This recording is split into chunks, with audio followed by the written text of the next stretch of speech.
Welcome, everyone. I am Ari Engel, the Director of Creative Community for Peace. Thank you so much for joining us today.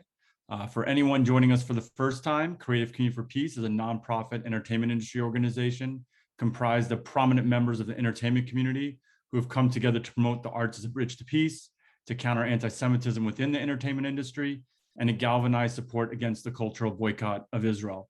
To learn more about our work and to support our work, please visit ccfpeace.com, that is ccfpeace.com, or creativecommunityforpeace.com. We are glad to have all of you with us today in our public square and joining us for this installment of our Dispelling the Myths series, which is an educational series of conversations with some of the leading experts on the issues and challenges facing Israel and the Jewish people today. Today, we're going to be discussing one of the most audacious lies leveled at the state of Israel, the Apartheid Lie. In a calculated campaign, the anti-Israel movement has shifted from calling Israel an occupier to now referring to it as an apartheid state. To unpack this political weapon, we have two leading experts with us today who have been working to counter this charge. Please feel free to leave questions in the Q&A section of the chat, and we will try to get to many of them as possible towards the end of the discussion. I would first like to introduce Anne Herzberg, who is the legal advisor for NGO Monitor. She is a graduate of Oberlin College and Columbia University Law School. Prior to joining NGO Monitor, she worked as an attorney in New York. Her areas of research include business and human rights, international human rights law, the law of armed conflict, universal jurisdiction, international fact-finding, NGOs, and the UN. Anne's articles and op-eds have appeared in many publications, including the American Journal of International Law, Haaretz, the Jerusalem Post, Ynet, and the Wall Street Journal. She is also the author of many widely cited research reports on the Israeli-Palestinian conflict, including the recently published The Elusive Definition of Apartheid, a historic and legal analysis of a libel against the Jewish state. Welcome, Anne. Next, we have Olga Meshoe Washington, who was born and grew up in South Africa and is now based in America. She is the CEO of DEISI International, a board member of the Institute for Black Solidarity with Israel, and the National Director for Programming Engagement at Club Z. She is an internationally sought after speaker on combating the Israel Apartheid Lie, African relations with Israel, and the Christian mandate to stand with Israel. In 2016, Olga received the Jerusalem Award from the World Zionist Organization in recognition of her advocacy for the state of Israel, and her essay, The Apartheid Lie, was published in the book Israelophobia and the West, the Hijacking of Civil Discourse on Israel and How to Rescue It. Welcome, Olga. Thank you very much for having me. It's great to have both of you here. Time is short, so let's get right into it. To start, Olga, you were born in South Africa, and I believe your father is even part of the parliament there. Can you please tell us what the definition of apartheid was in South Africa between 1948 and 1994, and describe what life was like for Black people living in South Africa under apartheid? Yes, sir. So my father actually now is a member of the South African government, which is one of the things that would have never happened in apartheid South Africa. The term apartheid, and we need to start there, it is actually an Afrikaans word, which comes from the Afrikaners, who were the Dutch that had come to South Africa in the early 1900s, late 1800s, early 1900s, and pretty much colonized us. And in their journey of colonization, there was this attitude, this way of thinking that the white man was morally and also racially superior than the Black person, than the non-white person. And so what we saw was an amalgamation of laws, over 150 codified laws, that separated Black life from white life in every single regard. Right. Purely because of the color of our skin. And one of the ways that I also break it down when I teach our teens is because they did not see us as equals. We did not have even the emotional or the mental capacity to do what the white person would do. So not only could we not go to the same schools, the education that was created for us was deliberately dumbed down because there was no need for us to be able to learn so that we could become doctors, engineers, and those type of things. You talk about access to medical health. We were separated in those regards. The most basics, can you go to the beach together with somebody who's of a different race? Absolutely not. Can you use the same drinking fountain, water fountain? Absolutely not. Do you go to the same restaurant? If you do, Black people are going to use a different entrance, and they're going to sit in a separate area of the restaurant, and they're going to eat on different utensils. If you think also just with regards to where we could live and how we could live, we were removed from our initial homelands or rather initial places of living across the country, and segregated not only based on the color of our skins, but also our tribe. An interesting fun fact, and then I'll end it there because there's many stories that I can use to describe living as a Black person in apartheid South Africa. I won't forget when I was applying for my green card here in the United States, I called my dad. I said, Dad, I'm looking at my birth certificate. I was born in the capital of South Africa, which is Pretoria, but my birth certificate did not assign me South African citizenship. I was like, Dad, I'm not a South African citizen. And he was like, no, you are. I'm like, I'm not. Look at my birth certificate. And so what was fascinating is that here was living proof that in that particular period, there was a distinct and a deliberate effort to remove Black people from living within South Africa and create these homelands. The intent was to not only separate Black people from South Africa, but create a pure country where there were no Black people. And so even though I was born in South Africa, I was assigned citizenship, which was the intended effort to try and have my family relocate me there to a place called Bophuthatswana.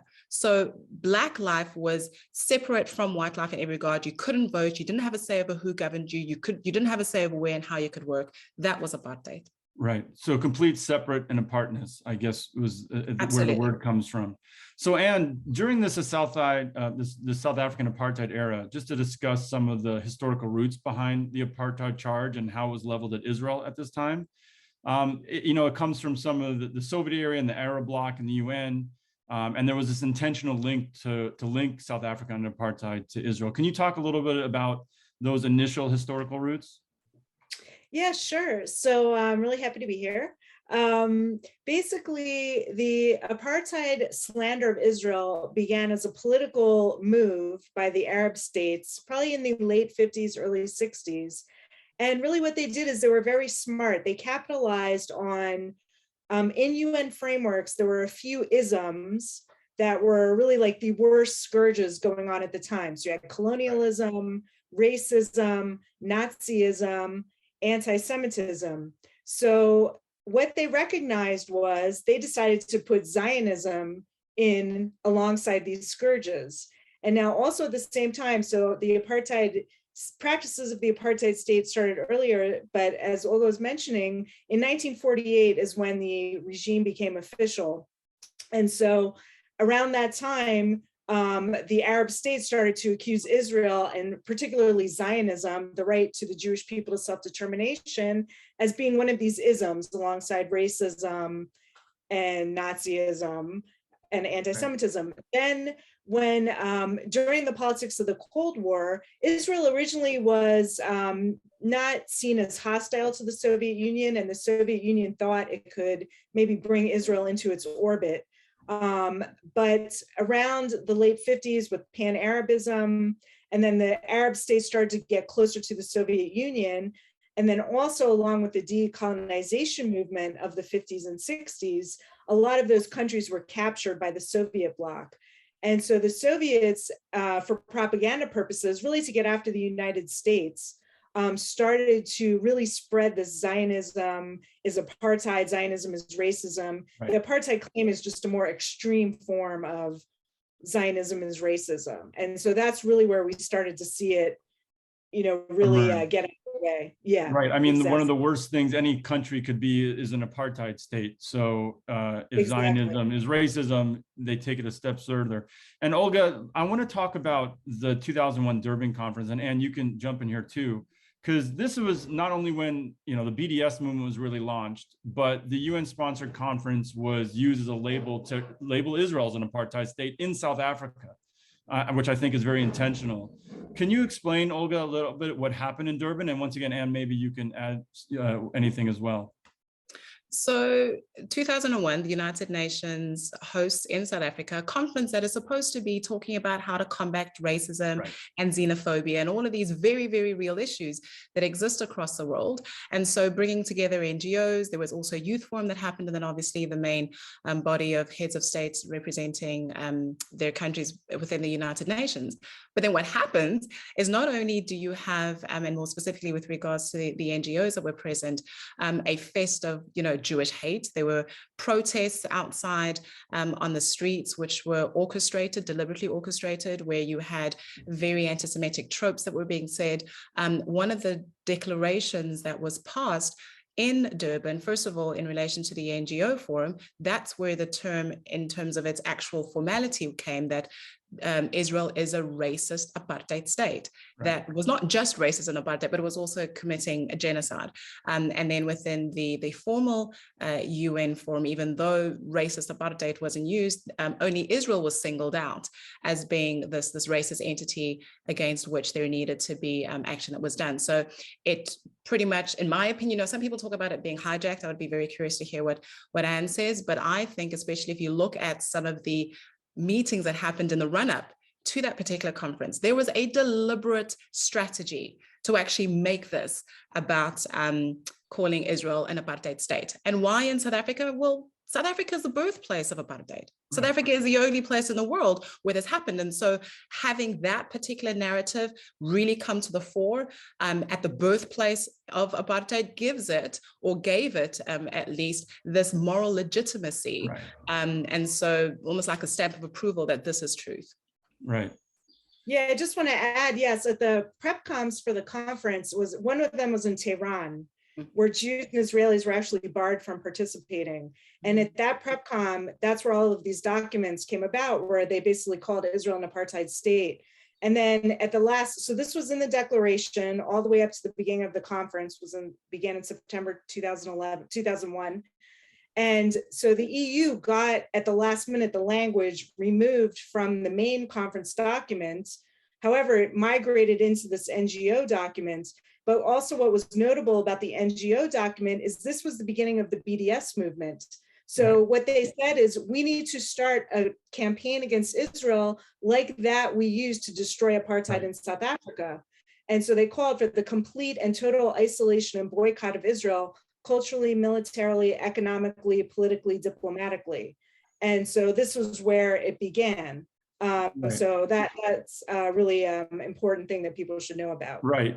It was labeling not only Israel an apartheid state, but calling for a full divestment, boycott, and sanctions of Israel at this NGO forum. And I think that is something I think people need to understand, because we deal a lot with BDS, that this wasn't started, by Omar Barghouti. This was a very calculated campaign started by these NGOs in the run-up and then at this conference. So the next sort of evolution of this charge, which is something you've dealt with a lot, are the Special Rapporteurs of the United Nations, John Dugard, Richard Falk, and now we're very timely with Michael Link, who is releasing a report tomorrow at the UN, where he calls Israel a covetous alien power that must abandon the fever dream of settler colonialism and recognize the freedom of indigenous people. This is literally in his port tomorrow, and labeling Israel an apartheid state. So can you just discuss the roles of these people, these supposedly neutral members of the UN, and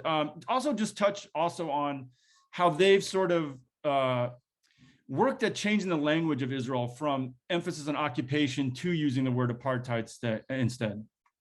Yeah, sure. So first, I just want to say the words apartheid and occupation, in terms of the Israeli-Palestinian conflict, the Israeli-Arab conflict, are kind of what I call weasel words, because they are legal terms, but they're also political terms, and they can mean different things to different people. So when you say occupation, let's say in our context or in America, people generally think of the West Bank when they hear occupation. But in the Arab world, to Palestinians, when you say occupation, you're talking about Haifa and Tel Aviv. So, and the same thing with apartheid. When you say apartheid, maybe most people think, well, okay, Israel, but what's going on in the West Bank? So again, it's these types of weasel words, and the people running the strategy are very familiar with that and aware of what they're doing. Now, the UN appoints what are known as special rapporteurs, these independent experts. When it comes to the Palestinian experts, it's the only expert that the mandate, all the other mandates, there's 75 of these mandates of the Human Rights Council, they all have to be renewed every year. The one for the Palestinians never expires. Wow. It never has to be renewed. It just will exist until the end of the occupation. Okay, so it's always there. Which is Haifa and Tel Aviv, as you're discussing. Exactly. For many of the countries that vote on who the rapporteur is, it's always with one exception, it's always an anti-Israel ideologue, a BDS activist. Michael Link is actually leaving his position in a couple weeks, and the replacement is also someone in this exact vein. Anti-Israel campaigner, lots of anti-Israel events, works with, terror-tied NGOs. That's the profile of the person that takes this job. They have to be approved by the Organization of Islamic Cooperation, the Arab League.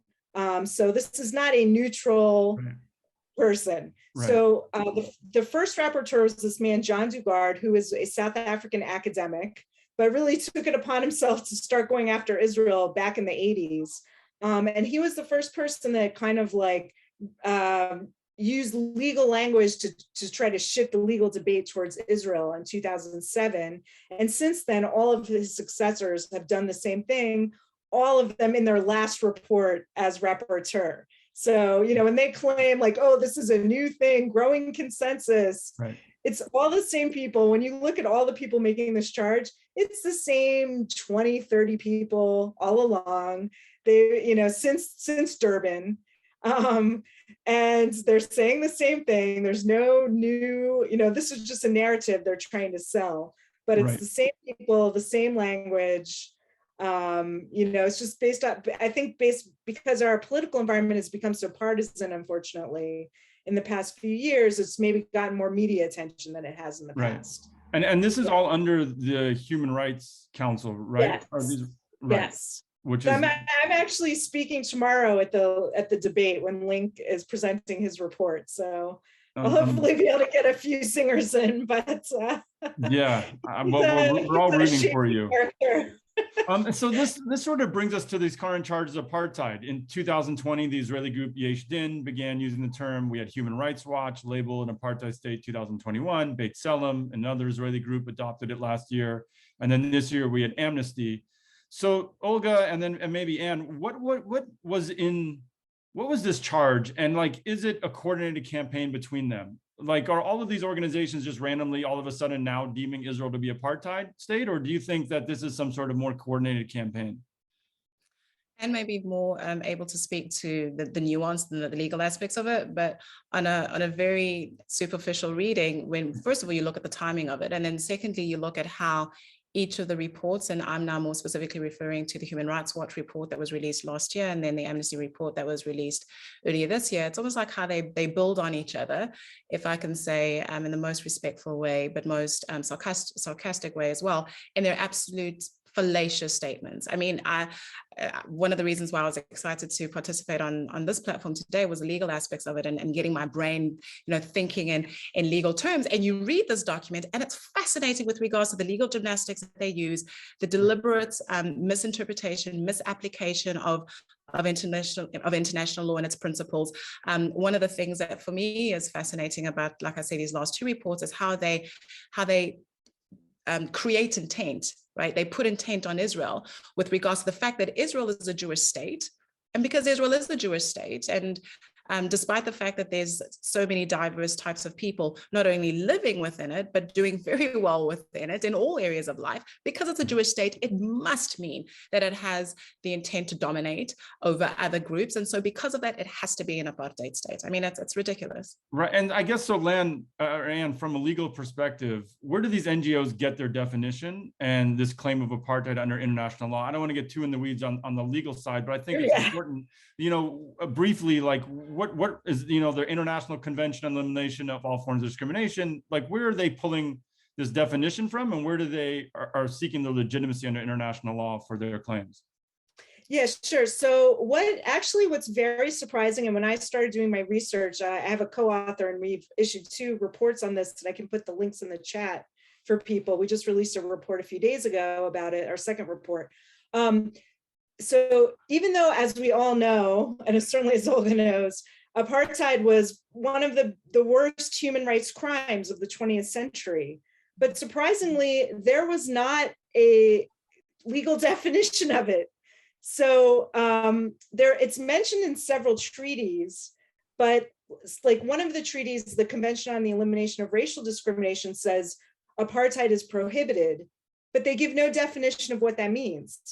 And then you have the Convention on Apartheid, which was actually a Cold War kind of document. So none of the Western countries adopted it because the Soviets really kind of tried to draft a document that would go after Western countries. So only the Soviet bloc had adopted this treaty in 1973. But that definition, plus there's the International Criminal Court statute has a definition of apartheid. Those definitions are not the same.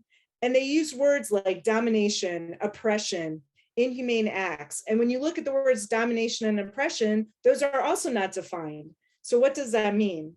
And then also we have to realize what, there are different, when we talk about apartheid, there are different prohibitions. So there's a state prohibition where states are not allowed to engage in that practice, but there's also the crime against humanity of apartheid, which is an individual crime. So only individuals can be tried for that. And those are very different standards. A state prohibition is very different from an individual criminal prohibition.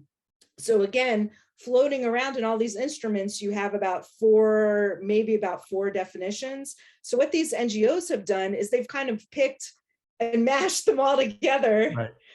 And in order to create this Franken definition, right, specifically to target Israel.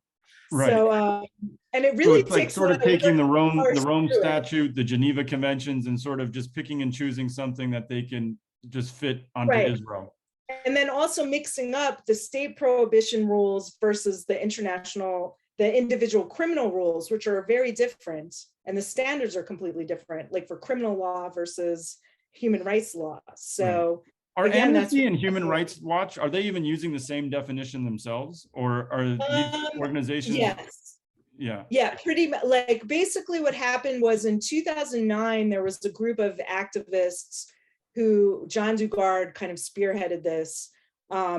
They came up with this very lengthy report, and they came up with their definition. HRW and Amnesty essentially copied this report. I mean, they added some new dates and some new details, but when you read all three of these reports, they're all about the same length, the same structure, they're essentially identical. And they're basically all using kind of the same definition, like slight variations here and there, but essentially it's the same. Right. So what is this new definition of apartheid that they are using, and how does it differ from the South African version, before we sort of get into how it applies to Israel?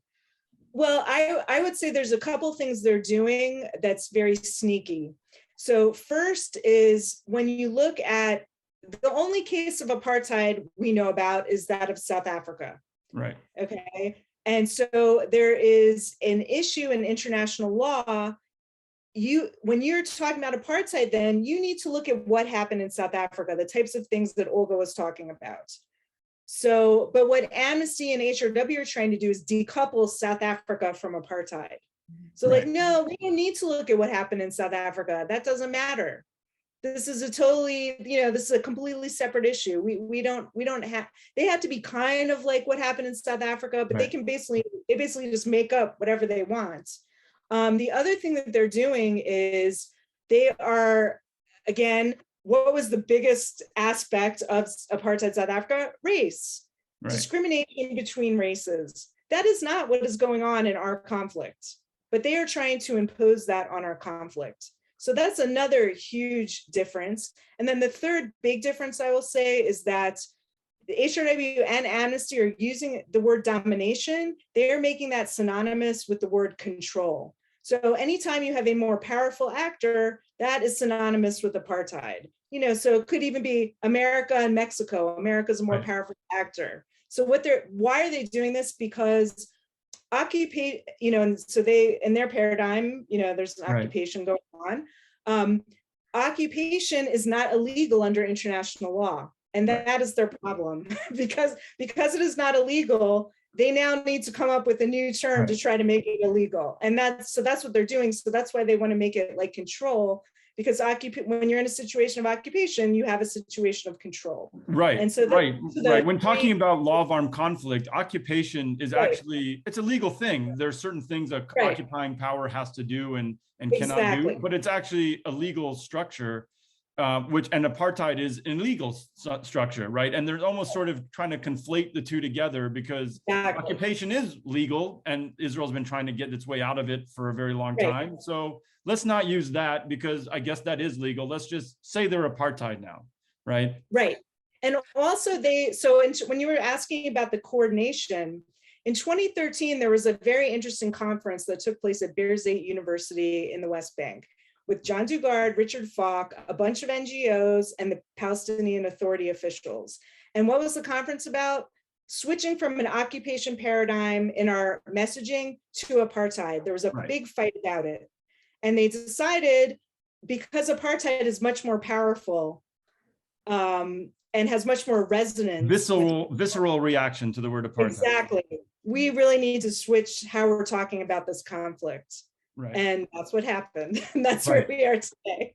Right. And then on social media, you see that playing out. You don't see the word occupation, you see the word apartheid, genocide. So Olga, this apartheid discourse is clearly not merely to criticism or attempt to improve Israel policy, right? Rather, it's used by these NGOs and these UN officials to construct a narrative that presents Israel's very existence as a Jewish state as illegitimate. In these reports, there's no other side. They don't mention Hamas. They don't discuss peace deals or attacks in Israel. So, what essentially is the purpose of these reports? Bottom line, it's Jew hatred. Said differently, it's to see the demise of the only Jewish state and the only Jewish democratic state. We were talking about conflations of various things. If you looked at apartheid South Africa, it happened within a particular country in relation to the citizens and the peoples of that country. In these reports, we're also seeing a conflation of Palestinian and Arab life in the occupied territories or the disputed territories in Israel proper, and then also in Gaza. So, not only is there this mismatch in relation to legal terms, there's also this mismatch with regards to the reality on the ground, and to the point that you've just raised, the very real Palestinian leaders who are in authority, whether we see that authority is legitimate or not, they have a very, very big role in how the Palestinians are experiencing life. To totally exclude them from the conversation with regards to, let's better the living conditions as they may purport do not exist of the Palestinian people, and ignoring them is anti-Semitic. And also, you may recall, let me not assume, but those people who were watching the demonstrations during apartheid South Africa, when people were on the streets and going free South Africa, their intention, and then what ultimately happened in 1994 and the years thereafter, was the dismantling of these oppressive laws and the system, with the intention that all the people in South Africa should be seen as equal, that all the people should live together. There wasn't this desire that if you were not Black, you then had to leave the country, and the country then should only take on a Black nature. What we see now, however, especially as people chant from the river to the sea, Palestine will be free, is actually, let's just do away with the Jewish state, and nothing other than accomplishing that is going to satisfy them. Right. That is essentially one of the heads of Amnesty in America, I forgot his name, O'Brien, recently just came out and said that Jews don't really need a state. And somehow someone that's not Jewish decided that he spoke for all of Jews when saying they'll be fine with no state. And that should be, the future of Israel should be dismantled, essentially.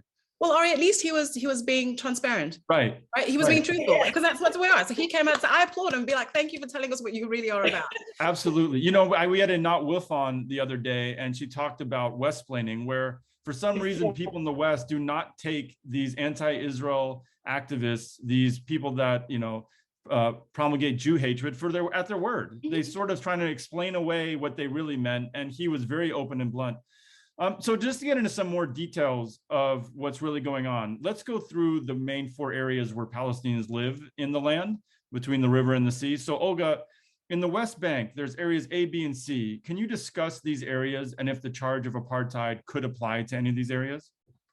So areas A, B, and C came about in high-level summary from the Oslo Accords. So it's an agreement between the Palestinian leadership, the Palestinian Liberation Organization at the time. And the intention is, let us create a system where ultimately the Palestinian people will have their own governance, will have their own place, their own state to live, but recognizing how there was on the ground differencing in population between Jews and Arabs. They're like, okay, area A, we are going to give administrative as well as security administration, authority to the Palestinian Authority. And then in area B, and what's interesting and many people don't know is that 90% of the Palestinian people live there. Right, so that's where the great majority of the Palestinian people live. And then area B, let's share because there's an appreciation of real security risk to Israel proper. And so Israel now then has security control, and then the Palestinian Authority has administrative control. And then area C is where Israel has all of that. So has both security as well as administration. And so you have this different power system that's going on. First of all, it's by agreement. One of the things that I say to people is that if you don't like the agreement, get everybody around the table and let's have them discuss. Right? That's what happened in South Africa when apartheid finally came down. Negotiating parties came around the table and said, what do we need to do? To then say that this is purely Israeli policy and Israeli governance is a blatant lie. Right. And until we then remove this lie, actually addressing what people see, and some people do, of the Palestinian suffering, we're not going to get that right. So it is incorrect to see it as apartheid because the legal structure within which this exists was agreed to, and that's not apartheid. Right. It was agreed to between the Israelis and Palestinians at Oslo. Correct.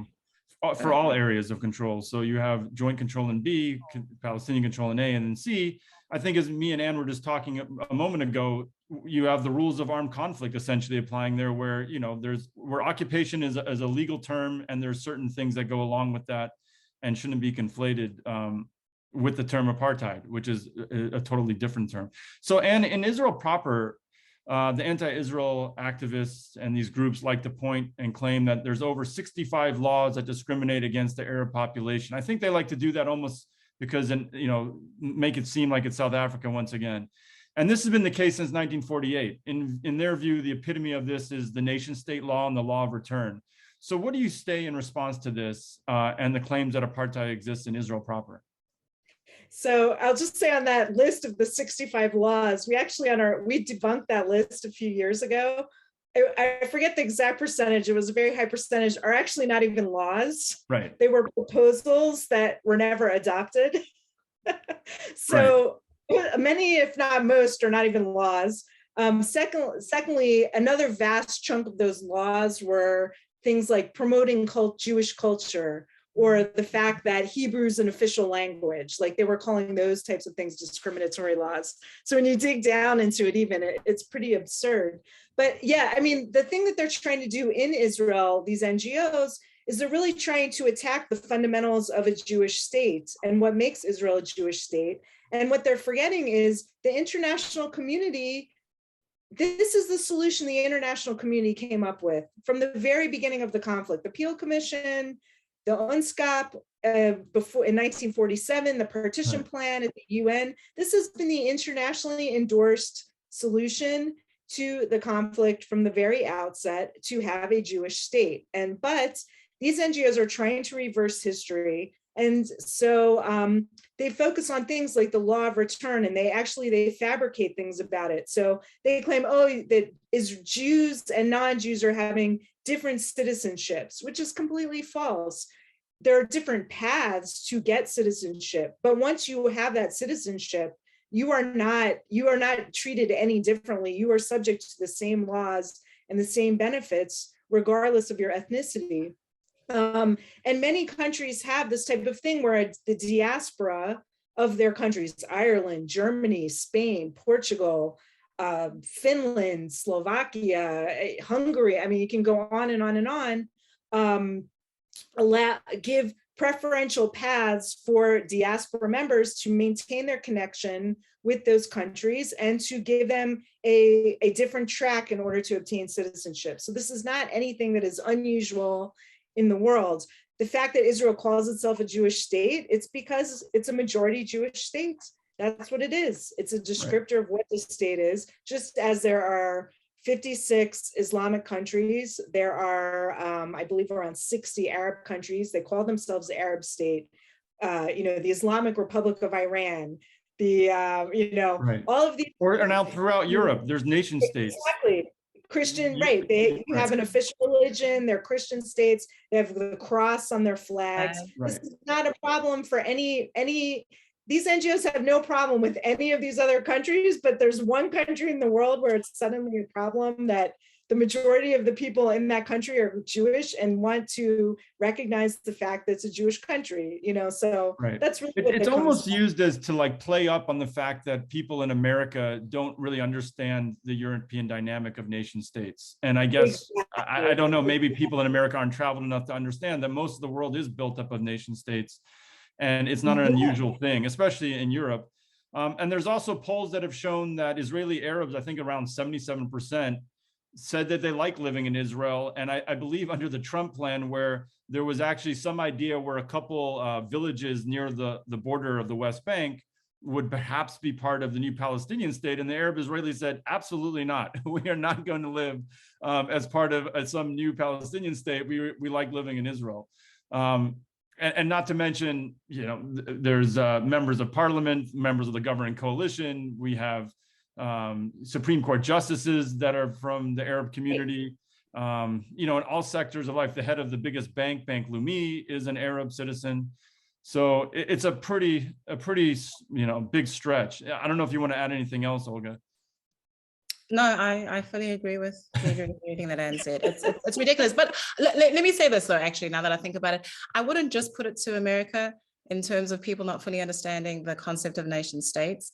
Right. I just put it that generally we seem to have this lack of a desire to learn and to go broader than what we are presented with on social media and what the cool thing is in terms of being an advocate for. So now it's human rights. And so anything that seems to smell of human rights or speak to human rights. And so in this instance, it's racial justice at the expense of truth and at the expense of what is international norm, what is political norm is sacrificed in relation to let's do this, let's further this particular narrative. Right. I think it's just a true double standard. And when we start talking about anti-Semitism, it's just leveling this charge at Israel and while ignoring the realities. So let's go on to Gaza. Maybe Olga, you could talk about this. There's no Jews living in Gaza. Amnesty even tweeted out some sort of weird definition yesterday about it's apartheid because there's deprivation and oppression going on. So I don't even, that's like a whole new legal standard that they've once again sort of come up with. So what is the truth in Gaza? And is Israel guilty of apartheid in Gaza? And if they are, wouldn't Egypt be guilty of the same thing? I mean, it's bizarre. So we have a ruling power in Gaza, and that is Hamas. And Hamas has been there since they actually were democratically elected. And once they were elected, the other Palestinian leadership in Gaza at the time in the early 2000s was Fatah. And there was a bloody throwing out of Fatah from that area. Gaza has been a recipient of hundreds of millions of rands. I'm thinking in my South African brain, hundreds of millions of dollars, US dollars that were funneled into Gaza for purposes of, again, bettering the lives of Palestinian people. But then when Hamas takes this money and uses the money to construct underground tunnels, to construct these rockets, and so then there's for security reasons, there is limitations on what can go in, again, for purposes of security, got nothing to do with the color of the skin, got nothing to do that we're talking about Palestinians or Israelis, then the world is in uproar. Meanwhile, Egypt has also got limitations in relation to movement of things between its border with Gaza. So in my opinion, they have to include Gaza in the conversation, because if you don't include Gaza, then it doesn't give you as strong a claim in relation to the West Bank. And so we've just got to put all of it together. Right. And I think that's, as I was mentioned before, and as you just said, Egypt, I mean, it's interesting if they are going to label Gaza, living under apartheid, that they don't claim that Egypt is carrying out apartheid too, makes no sense, since they have the same security measures. And there's not a single Jew living in Gaza, which clearly there's no racial segregation going on, because no Jews live there anymore. And not at all, but also, and it's important to keep reminding ourselves of it, they have their own rulership, their own people that are an authority over them. It's not the Israeli government that's an authority in Gaza. It's Hamas. Palestinian. Right. So, and the last area is East Jerusalem, and the Palestinians there can acquire citizenship if they want. Otherwise, they live as permanent residents, but since most have not taken up getting citizenship. Can you describe if apartheid, what this claim is on the people in East Jerusalem and if it would apply there? Yes, so they're pretty weak actually in these reports when they talk about East Jerusalem, because they know it's a weak claim. I mean, I live about 100 meters from East Jerusalem, so I'm in West Jerusalem, but the green line is a few, maybe 100 meters from my house. But there's complete freedom of movement in Jerusalem. So that takes away, one of their main claims. That, it's when you live, especially in the part of Jerusalem I live in, we shop at the same place. I live like near a train track that's a walking path, that if you walk on that path, it's Palestinians, Jews, international diplomats, right, walking in the middle of West Jerusalem on this like bike jogging path every day. It's like the most popular spot in Jerusalem. And so you don't feel this disparity that they're talking about. And I think because they have, you can get citizenship. Palestinians in Jerusalem are entitled to the same healthcare services that we're entitled to. Like it's paid for, their health care. So again, it's sort of neglected. The interesting thing where they do talk about it is, talking about the old city area, where they're claiming it's occupied and it's settlements in the old city. So they're basically saying the Jewish quarter of the old city is occupied territory, and right, and settlers living in the old city. It's pretty outrageous, Right, and the old city has been a majority Jewish since I believe the first census was ever performed there in like the 1800s. Speaking of this, the amnesty report specifically, like who are the people behind this report, and what sort of anti-Israel bias have they shown in the past? Yeah, so the interesting thing is they did not reveal who the actual authors of the report are.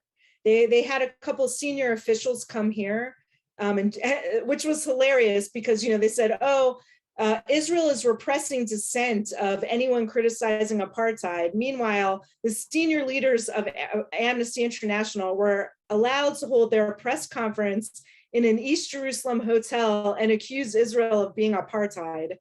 And, no one raided the hotel. They were free to do their events and say all the horrible things they wanted to say. So it was just kind of amusing. And they also had an Arab member of Knesset at their press conference speaking, and I guess failed to appreciate the irony of this, event. Right. But apparently so the interesting thing is I think there was one person, I'm not 100% sure who, from Amnesty Israel's branch, who helped write the report. But interestingly, there was a big debate within Amnesty Israel. Like many people in Amnesty Israel were very angry about this report and thought it was ridiculous. There's a Times of Israel interview with the head of Amnesty Israel where she calls the report ridiculous. But again, I find it very telling they did not disclose the authors because, if we knew who the real authors were, I think it would make sense why they're writing what they did. Well, as we see from this American director, I really don't know if he was part of writing it or not, but obviously his true colors have shown through on what he truly believes about it. And what about Human Rights Watch? Who is behind this and the people making the claim? So they do list the authors of their reports. They hired an outside law. I don't know if she's like a law student or some kind of grad student. I'm not quite sure. They hired some outside person to write the legal part, and then they have a person on staff who's essentially a professional BDS activist. So he helped write the report.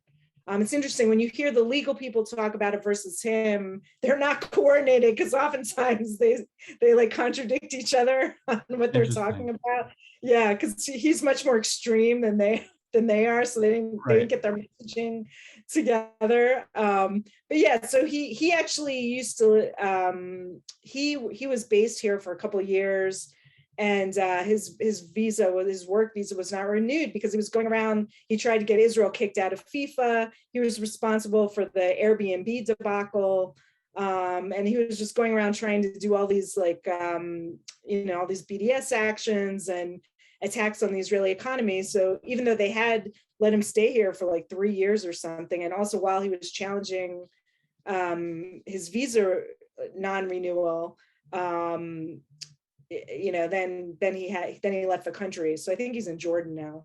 Right. But right. I mean, even the founder of Human Rights Watch and the former chairman, Robert Bernstein, in 2009, he stated how Human Rights Watch has lost all perspective on Israel and that they need to return to its founding mission and, reclaim its moral values, right?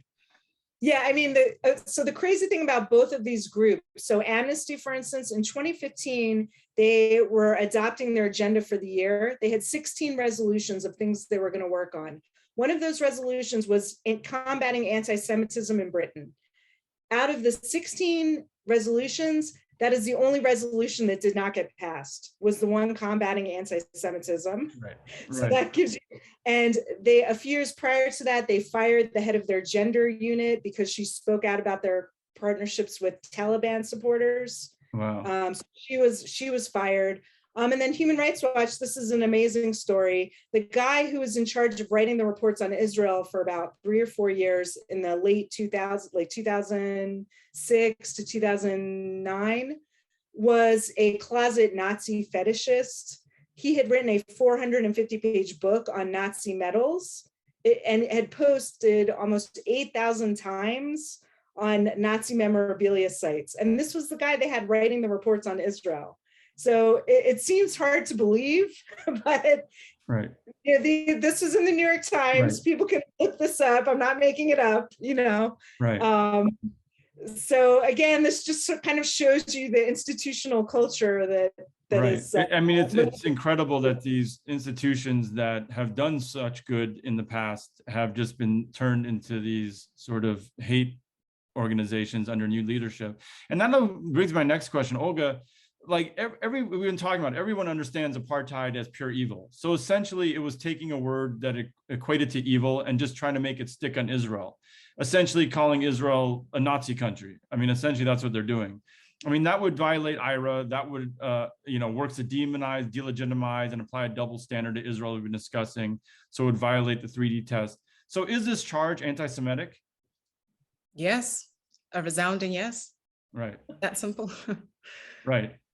And we actually have two, right? So coming up this year, we have 2 UN bodies that are going to, well, we have tomorrow Michael Link, but then aren't there 2 UN bodies that are going to declare Israel an apartheid state this year as well?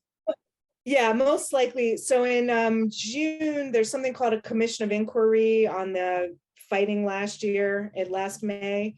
But also this commission, which is now a permanent commission in perpetuity, is going to be examining the root causes of the conflict. And the way the language of this mandate is written, it tracks very closely to the Human Rights Watch apartheid report. So it's highly likely they're going to say that. And they appointed as their chair this woman, Navi Pillay, who in the past, she was the former High Commissioner of Human Rights, presided over Durban 2 in 2009 at the Human Rights Council, which invited Ahmadinejad, right, the former head of Iran, to speak at this conference where he made all these crazy anti-Semitic comments. And she's called Israel apartheid multiple times. So she's the head of this commission. She's South African. So they're doing it deliberately.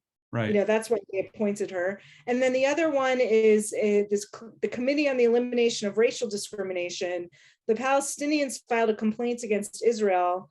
And the first time this procedure was ever invoked, and against the advice of the Office of Legal Affairs for the UN, which is highly unusual, they said, do not go ahead with this. The committee ignored that and is deciding to listen to this Palestinian complaint, and likely they will also claim that there's apartheid.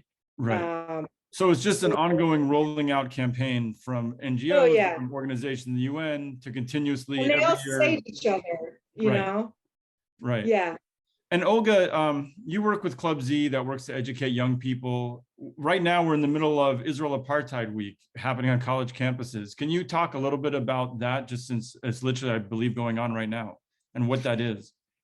So Israel Apartheid Week is a week that is dedicated to protesting what Israel is doing, how it is an apartheid state that deserves to be boycotted, divested, and sanctioned. It brings to the attention of students how Israel is a colonizer state, how Israel is killing Palestinian babies, and all of these evils that Israel is doing. Obviously, the premise of it is a lie, but not only has it become a growing anti-Semitic Jew hatred fest, it's become very violent in some instances.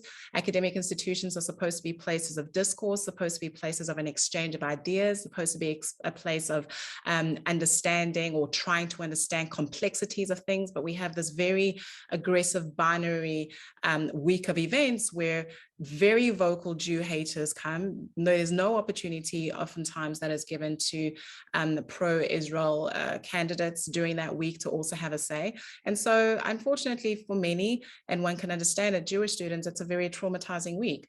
The work of Club Z is to prepare young people in high school so that when they get onto campus and they're approached with these anti-Semitic events, that they're not going to be afraid, that they can stand up confidently with knowledge, also having the skills to speak, to be able to call out the anti-Semitism, to be able to call out the double standards, to be able to call out the fact that you say that you're doing this so that you can help the Palestinian people. Meanwhile, the Palestinian people have been forgotten. This is all a political game. This is all a game of, you know, money and corruption and all of that. And so ensuring that these teens also know what legal routes are available to them. Oftentimes they're thrown out of their dormitories, they're prevented from ascending into various positions of student leadership. And so Club Z ensures that they know what tools they have at their disposal, not only to respond and fight, but what I'm very much an advocate for is get on the offensive.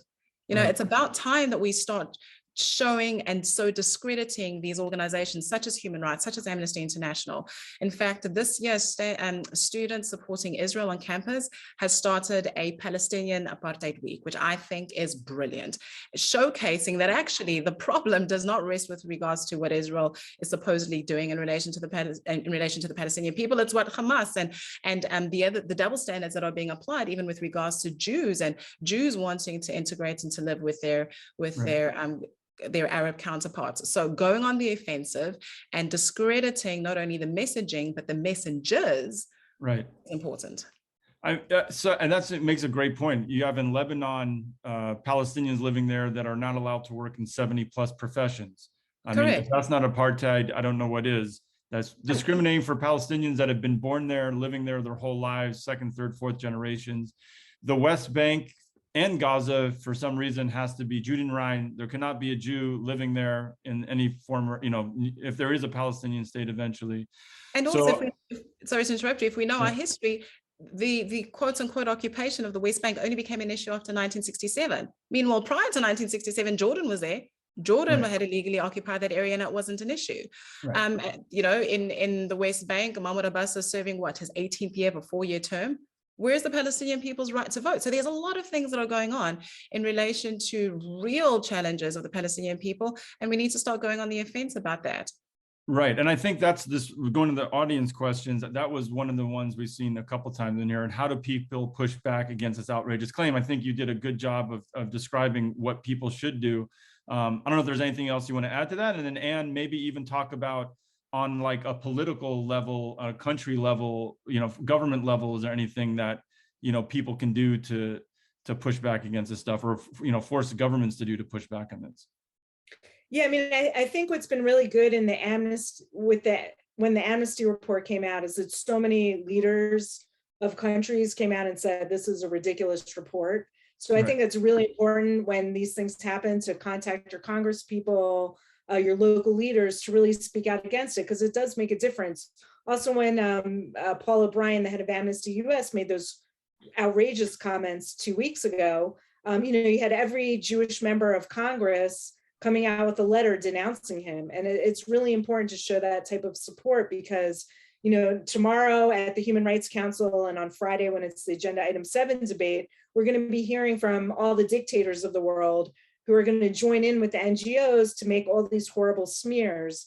And so you need the moral countries of the world. And I know this is probably a mostly American audience, but if there are any Europeans listening to this, you need to go to your government officials and have them denounce it. There have been many European officials who have denounced it, but Europe needs to be a stronger voice, because Europe does have a lot of influence more actually, I think, than the United States does in the UN and those types of bodies, and they really need to be a strong moral voice. Right. So that's something we would like to see, is much more support from the Europeans. Right. And Olga, any other advice for anybody that when they hear this charge from a family, a friend, a colleague, what they should respond with? The first thing that I say is that depending on how the charge is put forward, is to appreciate the fact that this isn't a short-term strategy.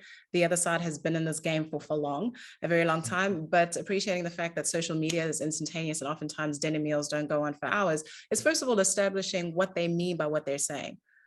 Oftentimes people use these terms and they have absolutely no understanding. Okay, what do you mean that Israel is about to say? Give me an example. Don't just make this grand claim. Give me an actual real example of what apartheid is. And oftentimes you'll find that they're unable to give you an example. And oftentimes on the other end, if they do give you an example, one is able to, if you know your stuff, so you need to learn and study and get to grips with the weeds of it all, then there's an explanation as to this is what's going on, this is the context, and that does not equate what Israel is currently doing. So getting a full understanding of what the issue is at hand, asking for bringing it down to one example or two examples, so not making it this grandiose claim. And then also for me, depending on how the question is put to me, especially if it's on social media, I'm like, I can already see you're a Jew hater, I don't have time for you, and I move on. And also then discredit. That's one of the things I've already said. I can't, in my opinion, emphasize that enough. It's about time that we start showing these people the fact that they're liars and they aren't about human rights and all these various things that they're saying. So they're bodies that cannot be shown to be credible and so should not have any influence in what we say is happening. Right. And I think, and we'll send this to everybody in an email, I think sending along Olga's Apartheid Lie article that she wrote, her essay, and then sending along the work Anne has done countering these claims. Those documents, I think you can send them to people and they do a great job of just debunking this lie if they ever want to read something and gain a little more knowledge. One more question, last question, because I've seen this one also in the chat a couple of times. I guess it's I'll combine two. One, it says, what can be done about the Jewish groups like JVP and Beit Tselem? And you have almost like these Jewish groups that are pushing this lie. And then there was another question about two former Israeli ambassadors to South Africa have also said that Israel is an apartheid state. What's the deal with those two ambassadors, Olga and maybe Olga, you can go first, and what do we sort of say to these groups? So my approach, especially being as a non-Jew, is when a question like this, because these are Jewish entities, is like, this is a family matter. So I would, you know, I don't understand why. I have my thoughts as to it, but I would let somebody that's part of the family speak on that. We all have a crazy uncle, right? Yeah, I mean, in terms of the ambassadors, that's the thing. A lot of what people don't understand is a lot of this stuff is internal Israeli politics. Those two individuals are very highly disgruntled, failed politicians.